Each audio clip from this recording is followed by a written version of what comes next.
All right. I was anticipating having children in here, and I guess I have one child, my child. Well, if you've been with us the last couple weeks, we've been in the series "I'll Do It Tomorrow," and so we've been talking about finding the power to change. And last week, I said I expect you to have the most productive week of your life. And so, how many of you guys would say I've had a very productive week? Okay, I got one. All right, I don't know you online. I can't read your responses, but what do you guys think? Is it been the most productive week of your life? Yeah, no, maybe. Okay, maybe not quite there. All right, well that's okay because I got one more message today, and it would be kind of incomplete if I didn't give this one. And some of you guys may say it had a good start, and when we left, I mean, you had plenty of motivation. I felt like I over motivated you. And motivation just means to push you, okay? Like a coach pushes you. I pushed you out the door to have the most productive week of your life.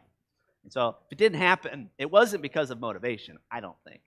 I don't think it was a lack of motivation. I think it was probably something else. And we're going to talk about that today. We're talking about the power of habits. Habits are kind of at the root of the change that you want to bring in your life. You don't realize just how much you just automatically do things and how much you have chosen the behavior before, and so it just continues unless there is an interruption, unless there's a change. And so I started this series by talking about the finding the power to change and how we need to follow the model given to us in Romans 12:1 and 2, which says that we need to present our bodies as a living sacrifice, to just show up and say, Lord, have your way. And then we need to follow what the instructions are, which is to renew your mind by the Word of God. So to allow God's Word to saturate you and to change your thinking, and He'll bring the transformation in your life. It's just showing up and renewing your mind, and He will bring about that power to change. But there was a third thing called testing your learning, and that's what you did this week.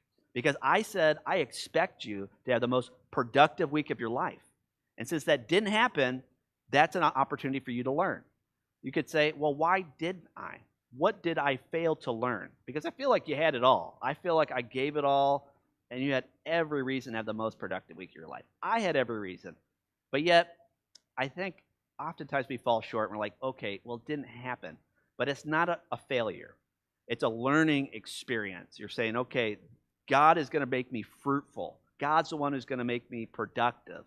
And God has given me these ability to find the power by presenting my body, renewing my mind, and testing my learning. But what stopped me?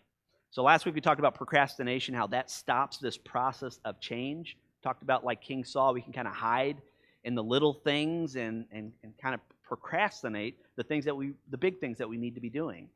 And so we need to understand the power of little things, how they become big things. And if we've stopped, we kind of can label, okay, it's procrastination may be my problem.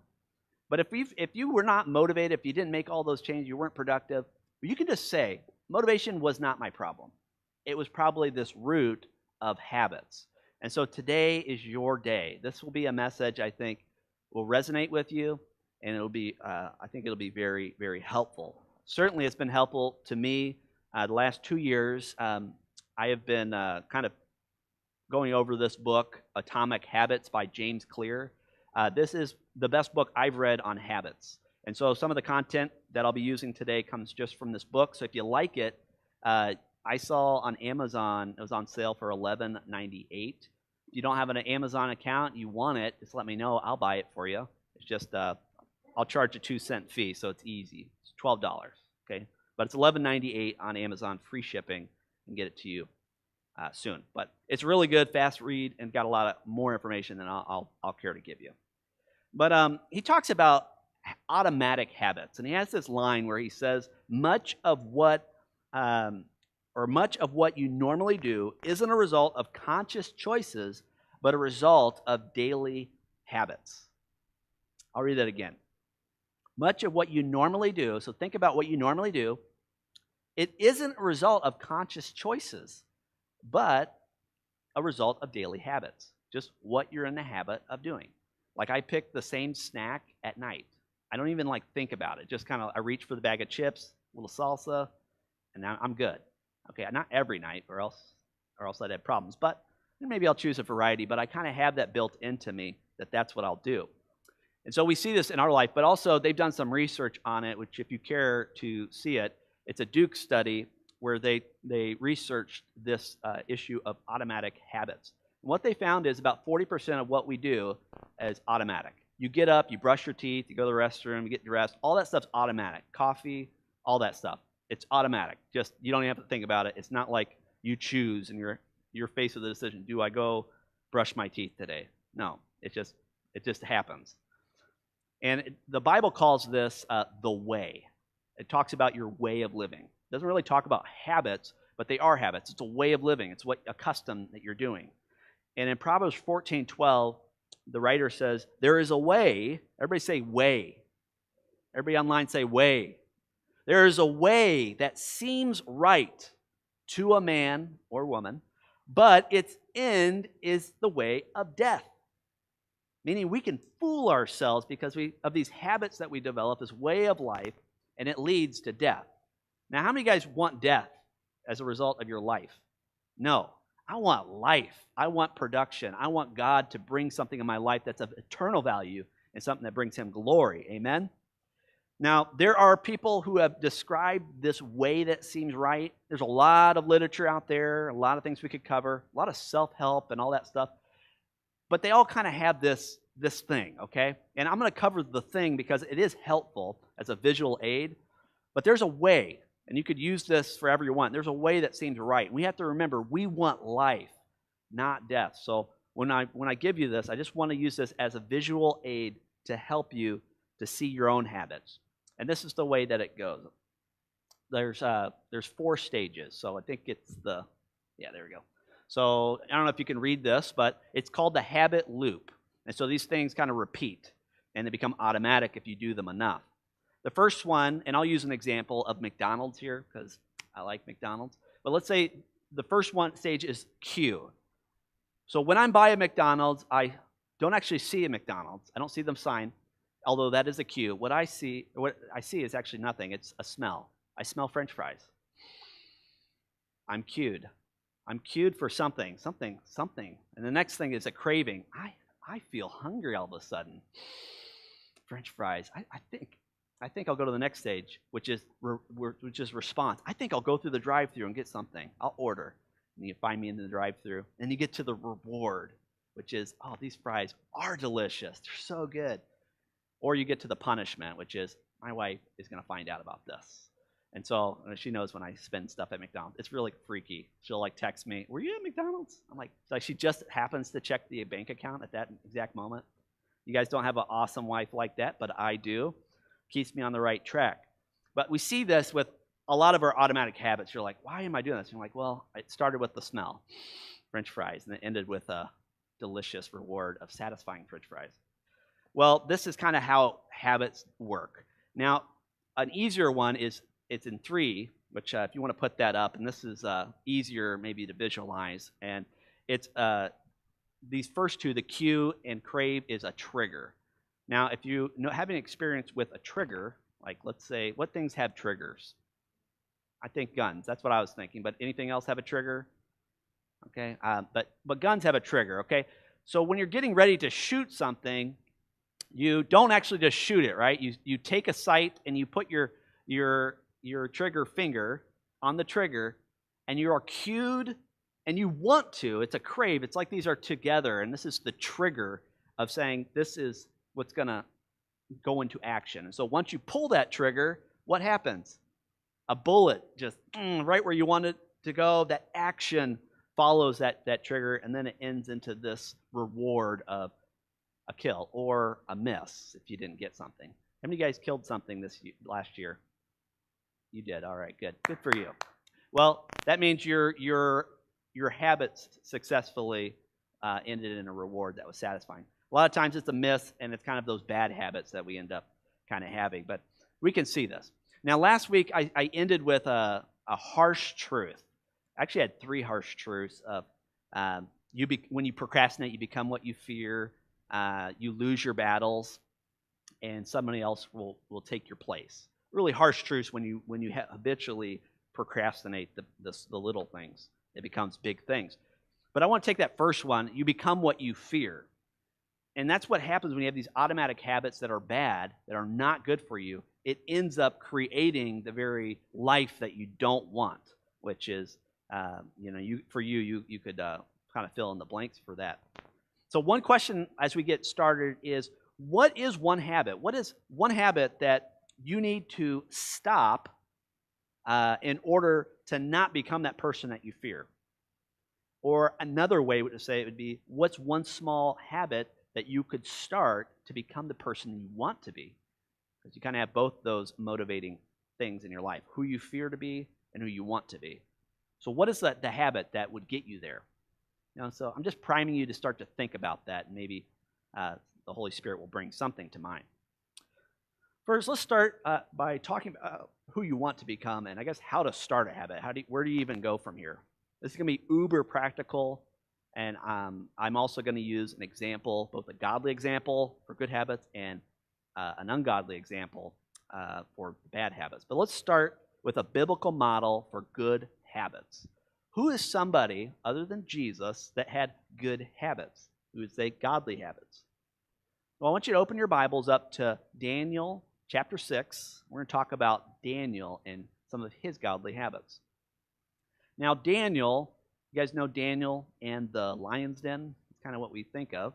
Well, it starts with Daniel in that kind of episode or event with Daniel kind of standing out amongst the other exiled brothers and sisters, the other Jews that were with him, and so much so that he was rocketing up the ladder, and he had a lot of gifts. He was trained in the Babylonian schools, and so he was prepared for such a time to be very useful to God and effective where he was placed. But it didn't just happen.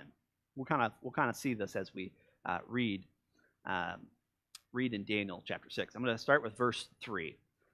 Now Daniel so distinguished himself among the administrators and the satraps by his exceptional qualities that the king planned to set him over the whole kingdom. Kind of reminds me of Joseph and Pharaoh, where he was only second in command of Pharaoh. God had a plan in that to save the people. Well, it sounds to me like this king kind of saw something in Daniel that he would place him really in charge of anything and everything. Now, his promotion is what we see. And I think we look at godly habits, we kind of overlook them and we just see the result. But what we don't see is all those small decisions that he made leading up to these moments of being promoted. Now, what exactly led to these results? What were those small decisions that he made? Well, before we answer that, we have to look at what happened after he got promoted, because that's kind of what we remember about the story, right? He's getting promoted, and what happened? These guys around him get jealous. They get jealous that he is distinguishing himself among everybody else. He's kind of standing out. We don't like people who stand out, do we? We think that they're arrogant, or they're looking for approval, or trying to please everybody, or brown nosers, all those things that we kind of say about them. But that's a jealousy kind of motivation when we say that. It's a jealousy in our hearts. And so we see that. And you will see this when you start to put good habits to practice. Maybe you're starting to get healthy and you're starting to see the effects. Your friends, your family are very excited for you when you start. However, when you start to really do well, you don't get that as much. You kind of get the demotivation, well, you're just vain, or, why do you always talk about your health? Talk about something else. It's like these things that come from a jealous perspective here. So we see that with him, that as he's standing out, the jealousy is coming. And so these guys try to set him up and try to find some weakness in him, something that would disqualify him from this promotion that was coming his way. So we continue in verse 4. At this, the administrators and the satraps tried to find grounds for charges against Daniel in his conduct of government affairs, but they were unable to do so. They could find no corruption in him because he was trustworthy and neither corrupt nor negligent. Now, nowadays, they would just make up something, wouldn't they? They would just make something up. And that day, I don't think that would fly because they would actually investigate and find that there's really nothing. So they try to find holes, but his life is so boring and so disciplined. It's like they couldn't find anything. No corruption, nothing. He really did stand out, I guess. So what they did is they found that his only weakness was that he was predictable. Like some of you come to church every Sunday. So if an assassin was trying to kill you, they would just look up Sundays. They're at Family Life Center. So I'll just plan on being here at 11:05 and catch them when they're coming out. Now, I'm not saying that they would. Maybe they'll take me off YouTube for saying that. But you may be so predictable. And Daniel, he was predictable, and his godly habits actually ended up being his weakness here. And so they talked to the king and convinced him to enforce a law that if anybody prays for 30 days other to the king, then they'd be put in the lion's den. Okay? So let's go down to verse 10, and we see kind of what happened once Daniel found out about this news. He says, now, when Daniel learned that the decree had been published, he went home to his upstairs room where the windows opened toward Jerusalem. 3 times a day he got down on his knees and prayed, giving thanks to his God, just as he had done before. Now, what did Daniel do in response to this new laws? Well, just as he had done before. I prayed yesterday 3 times a day, last year 3 times a day. Why would I do anything different today? And so it was one small habit that ended up putting him into this big moment that we remember him for, where God delivered him from the lion's den. And God was actually given a lot of glory because of this one small habit. That's something that we want you guys to see. Now, Craig Groeschel, he's a pastor of Life Church, I think is what it is, in Oklahoma. He said this: never underestimate how God can do something big through one small habit. I would agree with that. Never underestimate what God can do through one small habit, one small change that you make, and it could have a large effect. Now, one of those habits that Ashley and I have started this year is to read the Bible together. And I think I mentioned this before, but it's kind of new to us. Like, I've read the Bible front to back before, but I've never done that with somebody. So that's been kind of new, like actually pacing myself with somebody else. It's been kind of nice because now we have something to talk about. It's not like we're just talking from different parts of the Bible. And I'll have different things that I bring and she brings. And so it's actually brought her and I closer together, which not like why we did that, but that's been a big thing for us. It's also brought us closer to the Lord, which is like, reading the Bible brings you closer to the Lord, but it really does make a difference. So for us, it's a small thing, just a few chapters every day, but it's a small thing, but it is making a big difference in our life. Now, it doesn't have to be big. This is kind of the question I want to kind of posit to you, is that based on who you want to become, what one small habit do you need to start? Because it doesn't need to be big. It just doesn't need to be big. It's just one small thing. Now, it could be like if you get up a little bit late. I think for teenagers, this might be helpful too, or young adults. If you're habitually getting up late, like maybe it's way late, and that could be maybe a bigger adjustment, but just get up 15 minutes earlier, or just don't hit snooze. Like, just that small thing will make a big difference in your life. Just get up when you say you want to get up, and that'll make a big difference. You'll start to be the person that's on time, and that could be a big change for you.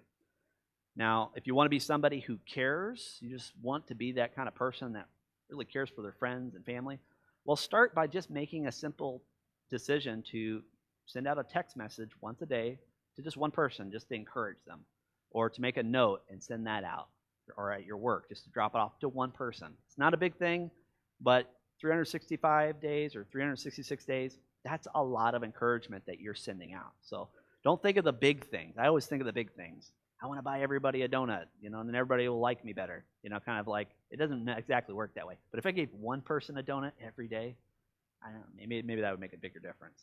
So think about that. Who do you want to become, and what's one small habit that would help you get there?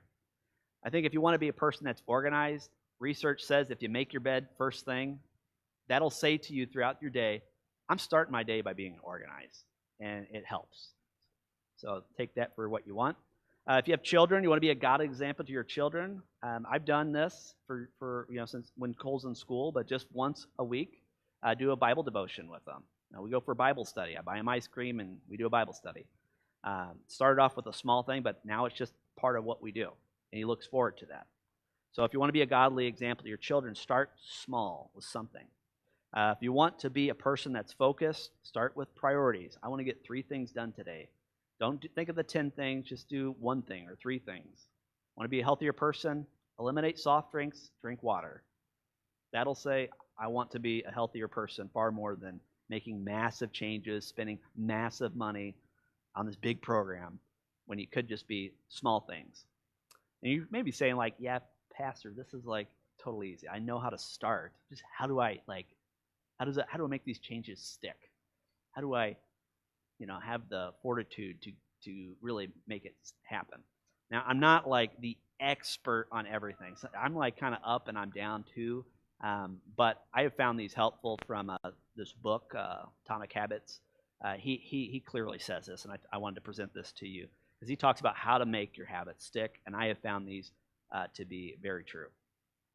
He says this. He says, many people think that they lack motivation when they really lack is clarity. And so the first thing you're going to do to make it stick is to make it obvious. Like you just can't miss it. It's clear in what you want, what habit you're wanting to start. The simplest way to do this is to fill out the following statement. I will, whatever behavior, at time in location. So you're being specific, telling yourself, I'm going to do this during this time in this location. So think about when you go to the grocery store, like they know you more than you know you. They know how to make it obvious. They know what you're going to buy. And if you think with me, if you can imagine with me going through the aisles at your local grocery store, for me, it's not really local, it's Woodman's. But sometimes I go to Piggly Wiggly, sometimes I go to Pick and Saves. But I'm picturing Woodman's, and I'm going down the aisles, and I'm looking for these things that I need to buy. Now, Ashley used to make a list for me on paper, and I would just go and buy those things. But what they do is when I look, they put everything that they want you to buy like at your eye level. They make it obvious and easy. They're like, hey, look at this. This is what I want you to buy. And what I end up doing is putting that in the cart. Now, during the lockdowns, Ashley, who was pregnant at the time, we felt like it was safer for her to be at home. And so I took over the grocery duties. Now, if you know me, lists are not my thing. But you would think you have it on a list. He should be able to get it, right? Well, I got most of it. I pretty much got everything. It's just when I got home, I ended up getting the wrong things. And so after a few times of her correcting kind of, what she was wanting and helping me to understand, oh, it's not that yogurt, it's a certain kind of yogurt, those kind of things. And what she did is she downloaded the Woodman's app and then actually made the list in there, and then it had pictures. She made it so obvious, like anybody could do it. I mean, anybody. And it felt kind of like degrading because I'm like, I'm not that dumb, just tell me, what you want. But you know what? I was so useful. When I'm like there, I'm like, oh, that's what she wants. Because I was like, I was just going to grab that one. But no, she wants the one way down here. And so I'd grab it and put it in. You guys still with me? Like when you're habit making, you want to make it obvious. You want to make it so easy to do that it's just automatic. You can do it. And she gave me an A+ grade after I got with the program. Now, if you want to make a change, you got to make sure that you can see it. So make it obvious. If you want to start taking vitamins, well, take them out of the cabinet, put them on the counter, so in the morning, you see them. They're there. You want to start reading a little bit more, maybe before bed, put it on your pillow. Like when you wake up, just leave it on your pillow, so next time you see it, you're like, oh, yeah, I was going to do that. And then you just read for 15 minutes. Think about what small habit you want to do, and then try to make it so obvious you're not going to miss it. Now, there is something called habit stacking. So if you already have things you already are doing, this might be helpful. Like for me, I usually make coffee. I mean, pretty much always make coffee. And so what I've done when I've done this Bible plan with Ashley, I read it on my own. She reads it on her own. But what I do is after I make the coffee, and we get the kids, ready for their school, send them on their way, then I read my Bible. I don't wait till I'm in the office. I don't wait till somewhere else. I just read it then because it's like that's the easiest to remember and it's obvious for me. So think about habit stacking. How can you place something directly after something you're already doing? All right, so make it obvious. Second thing you do is make it attractive. Make it something you want naturally to do. For Daniel, he opened up his window. He's able to see the scenery as he looked toward Jerusalem. He couldn't see Jerusalem, but it was something that was appealing. The scenery, the nature right there, and so he made it attractive. And I think for us to make a new habit stick, you got to make it attractive. Use whatever motivation you can muster and make this new habit something you want to do. Now, one suggestion that I've made I've made is that you want to go into a group around people that's the normal behavior, and that will kind of help reinforce what you want to do. So if you want to get exercise, maybe joining a basketball group that does, like I know in Rio, they did things on Sunday nights, so I did that for a while. If you want to read the Bible, consider joining a Bible study group or where that's already happening. Or even on social media, it allows you to do that too.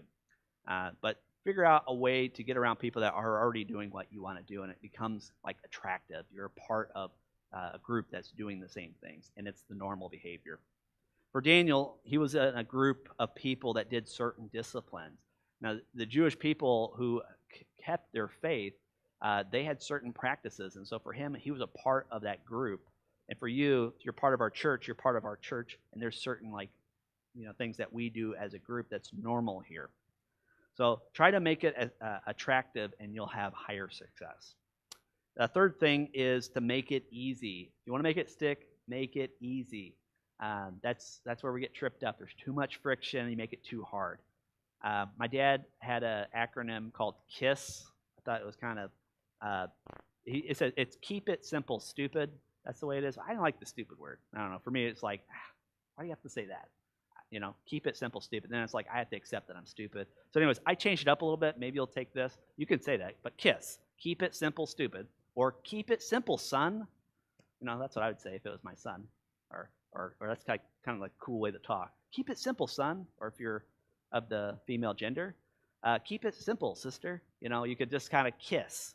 You want to keep it simple. Keep it easy, and you'll have more success. So read daily Bible verse a day. If you want to read the Bible, don't start with all of it. Start with a verse. The Bible app has it really convenient. Just right there. Open it up, read it. That's it. If you want to start getting in shape, push-ups. 10 push-ups to start, or maybe 3 push-ups. Yeah, that would be easy too. Journal, write one sentence, pray before dinner with family if you want to bring God more into your family. Start small and make it easy.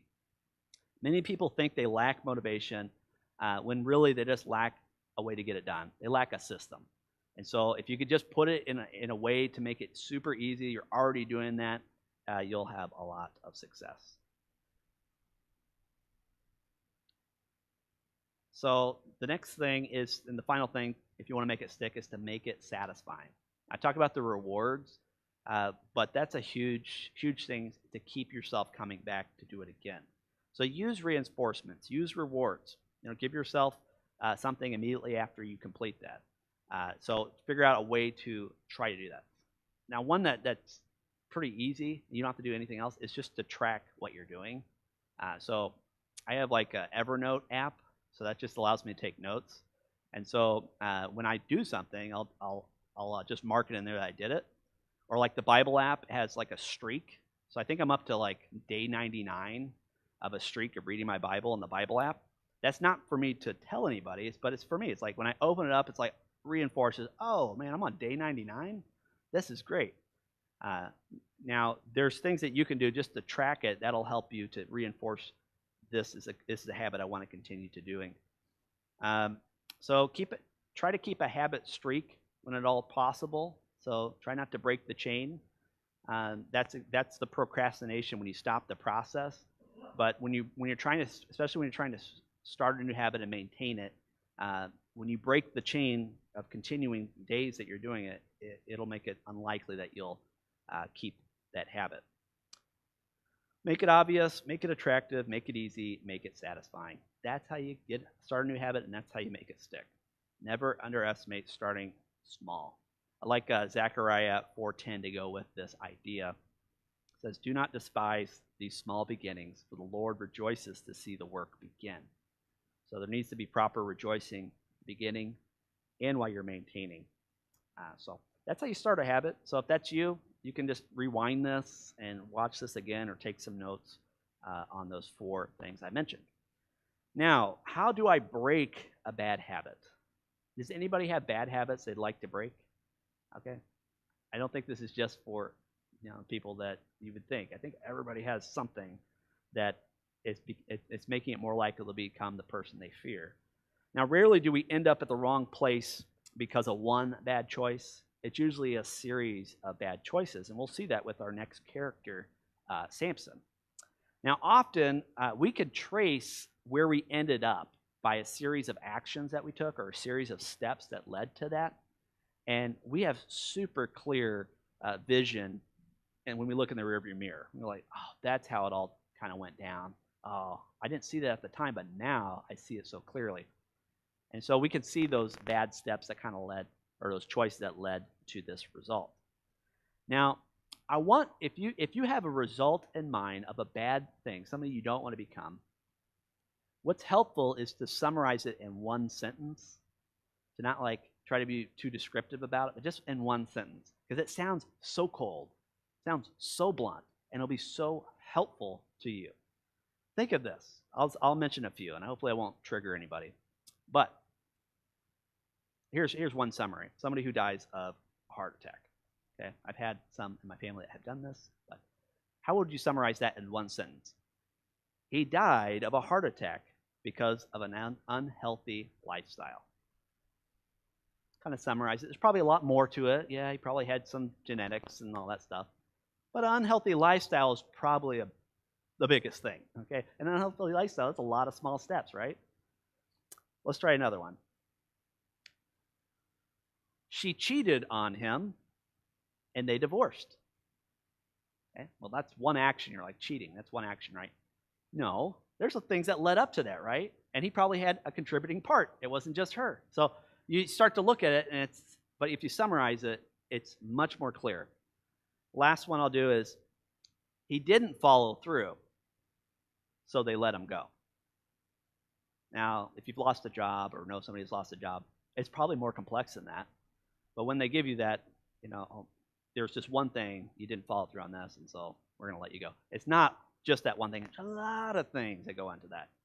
But when you summarize it, it is helpful because it says it as clear as possible. Now, this is where we're going to get to Samson. The Bible summarizes his life in one sentence. I mean, there's a whole story about him, right? But one sentence in particular summarizes the steps that he took. It's from Judges 16, verse 1. It says, one day, everybody say one day. Now, it's one small habit, but one day, one time, one day, he went to Gaza, a place, where he saw a prostitute.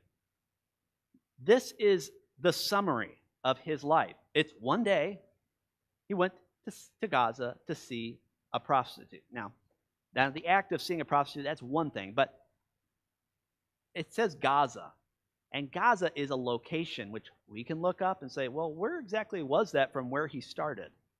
And we can see it's 25 miles. 25 miles from his hometown of Zorah. Now, Gaza was the Philistine headquarters. They were public enemy number one. They were the enemy that Israelites were supposed to conquer. So they had these judges that would lead them from a season. Then they had kings, and they were still a problem. And they couldn't quite eliminate this enemy of theirs. So Gaza was like the center of their enemy's headquarters. And from his hometown of Zorah, it's 25 miles. Now, Saul, if you remember, he searched a 25-mile radius for these lost donkeys. So this is kind of similar, but this is a direct route, 25 miles. So one day, like any other day, he was just headed, doing his life, but it just ended up in Gaza. And you're like, yeah, nobody just ends up in the Philistine headquarters unless they're going to crush some skulls, right? He was going to just, bring it to them. But then you read this next time, you're like, wait, he went to go see who? A what? A prophet? No, he didn't see a prophet. No, it says prostitute. Now, what is that? Maybe it's a different kind of prostitute. Maybe it's the good kind. And you're like, no, I can't put this together. A godly man, a judge, is in Gaza with a prostitute? How could that possibly be? Now you're like, if you read the news, maybe it could come out about some public Christian and stuff, and maybe it wouldn't surprise us. But it is kind of surprising. This is the guy that had the anointing of the Holy Spirit on him before the Holy Spirit was sent down, and it was just amazing the victories that he was winning. But this is where he ends up. This action, too, like this is the definition of risky behavior. A prostitute, that is the definition of risky behavior. So how did he get here? Where did he go? Well, 25 miles. Now, if you're going to walk this, that is 56,250 steps. That's how many. That is if you have like one of those step calculators. That's a lot of steps that got to this point. But Samson did get to this bad spot all at once. It wasn't in one day that he gets there or one time. It was one step, one bad decision after another, and he gets to Gaza, where he gets triggered and has an action, and it leads to a reward, he thinks. But it ends up actually being a very big deal. Now, based on who you want to become, what is one habit that you need to break? How do you break these series of steps that are getting you to a place you don't want to go to? Well, good habits usually start more difficult, and the payoff's usually later, but bad habits are kind of the reverse of that. The payoff's huge right away, and the negative results are kind of postponed until later, okay? So how do we break these bad habits? Because they are so rewarding, but they're not good for us. Well, first you need to acknowledge it. You need to say, hey, I have a bad habit of this. Now for you, I don't know how many bad habits there are in the room, but it could just be losing your temper. It could be something like that. You just don't like that person because you don't want to be an angry person, but that's a bad habit. That's how you respond. You can control that. It could be spending too much money. It's just too easy for you. It just goes out the window. Whatever it is, you need to acknowledge it and you need to name it. You say, this is my bad habit. I don't know who said it, but somebody said you got to name it to tame it. I like that it rhymes because I can remember it easier, but it's kind of important too. You need to name your enemy if you want to defeat your enemy. You need to name it to tame it. Now, my bad habit, I'll be fully transparent with some of them, not all of them, but it's late night snacking. Now, I'm not like gorging myself at night. It's just late night snacking. It's just something that's there. It's a bad habit. If I continue in it, it could lead me to a bad place. Spending without thinking or before I really think. You guys, there's thinking. Like there's not thinking, then there's like poor thinking, and then there's critical thinking. Well, I don't do the poor thinking or critical thinking. I just kind of do no thinking. End up spending money, and then I have to be like, well, validate, why did I spend that money? And so for me, it's just a bad habit. I don't do it all the time, but it's just something I'd like to see gone. And then another one is just surfing the internet. It's just interesting how that, I think for a lot of people is hard, because you start with, like for me, it's like I'll look up, I need to order some socks. And then, 5 minutes later, I'm looking up stuff about the Chiefs. They're in the Super Bowl. I don't know if you guys heard about it. But, it just ends up being a lot of things I really didn't need to go look at. Not like they were bad things, but surfing the internet is a bad habit. It's something I do without thinking. Now, I'm working on these, but one day, maybe not Gaza, but they'll morph into 10 extra pounds from late night snacking. Or debt. I'll have to explain that. Debt. How'd you get in debt? Oh, it's just a lot of small purchases that I didn't account for. Could be losing my job. I mean, I don't know how that would happen here, but let's just say I have so much surfing the internet that I'm not doing my sermons, or maybe I'm just not showing up where you think I should show up. And I'm trying to give you a response. I'm like, well, there was an article I really had to read. Was it about God? No, it was about the Chiefs in the Super Bowl, and I end up losing my job. It could happen. But we see that bad place, and it starts with these bad habits, these steps. You guys following me? Now, how do we break these bad habits? Well, basically, we do those 4 things I mentioned earlier, and you just reverse them. It's pretty easy. So instead of making it obvious, you make it invisible. It's not there. So we're going to hide the things that trigger us to act. I'm not going to go drive by McDonald's because I know it's kind of around lunchtime. I don't need to be over there. So you're going to hide it. You're not even going to be over there. That bowl of candy for me, they gave me a family-sized bag of Skittles. Okay, I don't need a family bag a size of Skittles, so I need to hide that stuff. Put it somewhere I'm not going to see it. Or I don't know what it is for you, but just think, out of sight, out of mind. I'm not going to go to it. Make it invisible. Next thing, make it unattractive. Instead of making it attractive, make it something you don't want. Now for this, you would need to use your imagination. You need to imagine the worst case scenario and really spell out what would happen. What would happen if Cole, saw me doing this? Or Bo saw me doing this, or my wife seeing me do this. So those are the things that kind of help me keep in check, because those could very well happen, and they have happened. And so what are they going to catch you doing? And maybe that'll make it unattractive. You're like, I don't want to do that. So what would those that I love most think of me about this? And that would help you. So make it unattractive. Next thing is to make it difficult to do instead of making it easy. For me, when I was trying to eliminate soft drinks, I would put the Pepsi in the refrigerator in the garage, not in the house. I had to walk those extra steps down the stairs, outside. Now, I'd still do it for one Pepsi, but I'm going to drink 3 or 4 Pepsis throughout the day. So for me, it helped me to start to eliminate that habit. Now I've made it even more difficult. I told Ashley, don't buy me it at Woodman. So if I really want to, I'm going to have to go down to the gas station, or if we're at a restaurant, then I'll try it then. It's really hard for me to resist that. It's a bad habit. I've developed it since I was a teenager, probably. So those are just make it difficult. Increase the friction. For spending, you may want to have an accountability partner, somebody who knows your passwords, especially if it's a huge temptation. Keep the tempting treats somewhere else in the house. They'll make it easy. Now, I wouldn't give your tempting treats to your teenager, because they'll just eat them. Now, you may want them later, and that would make it even more difficult to do. So then lastly, make it unsatisfying. There's not the reward to it. So what if you complete this habit loop? To prevent repeating this habit loop, you got to have a proper punishment as a negative reinforcement for you. So it could be something they take away from you, or something that you add to you. So if I'm surfing the internet, I'm going to do 10 push-ups. Right then and there. I'm like, well, man, why did I surf the internet? I have to do 10 push-ups.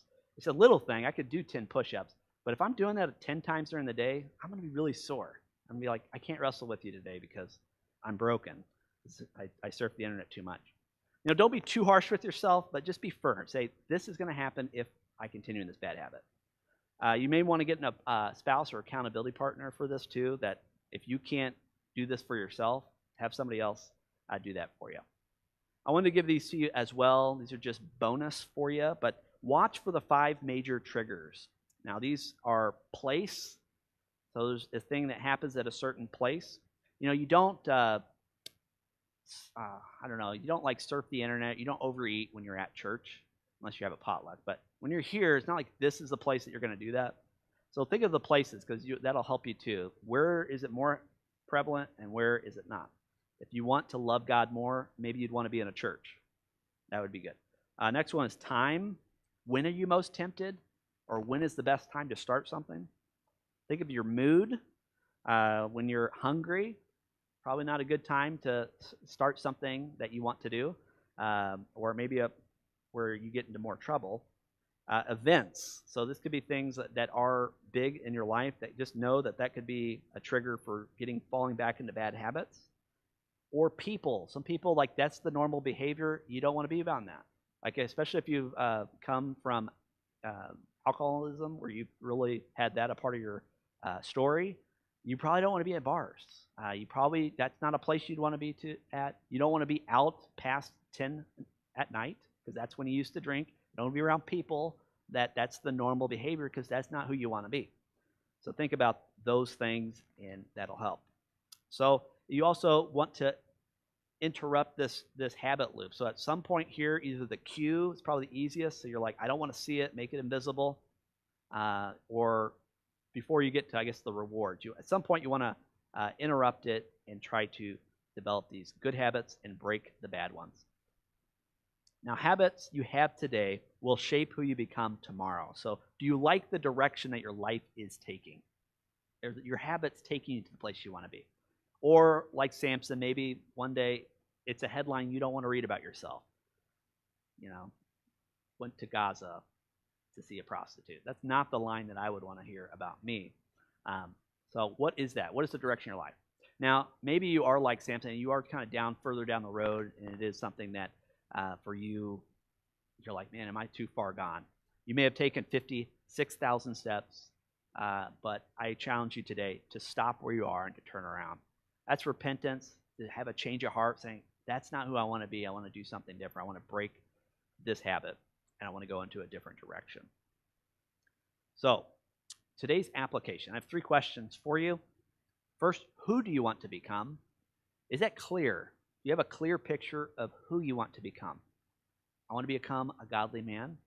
I want to be a godly husband. I want to be a competent pastor. I want to be somebody who cares. And so these are things that are part of who I want to become. And so I have to ask myself, what are the habits that I need to get me there? What are the habits I need to break? So you need to clarify, who do I want to become? Second question I have for you is, what one habit do I need to start? Start small. 1 verse a day, 15 minutes, 10 push-ups a day. What do I need to start to get me to that place that I want to be? And finally, what one habit do I need to break? What is the thing that you just know it's been right in front of you this whole time? You're like, I need to stop doing that. And then remember, you need to find the power in Him. Present yourself to Him as a living sacrifice. Renew your mind, read the Word, and test your learning. And you need to recognize if there's procrastination, do it now. Do it today. Start today. Remember, never underestimate how God can start something special. I read this earlier, but I'll read it again. Do not despise these small beginnings, for the Lord rejoices to see the work again. What's cool about this is as you do these small habits, evidence starts to build up that convinces you this is who I am. This is who I'm becoming. Every time you come to church, it's evidence. They're saying, I want to be a Christian. I want to follow God. Every time you open up the Bible, you're saying to yourself, I want to be a person that's a man of the Word or a woman of the Word. Every time you do these actions, it's saying to you, this is who I'm becoming.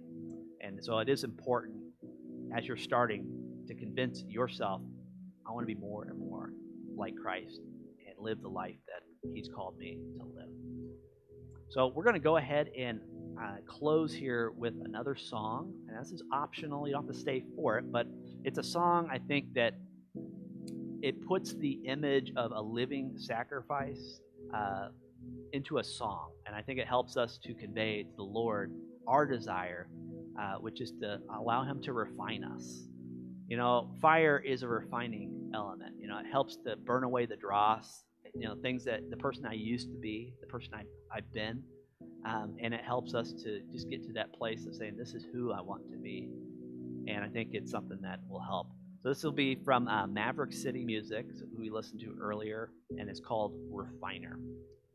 And then after this will be that'll be our dismissal. Thank you for joining me online. Thank you guys for coming today. As we declare, I'm not going to do it tomorrow.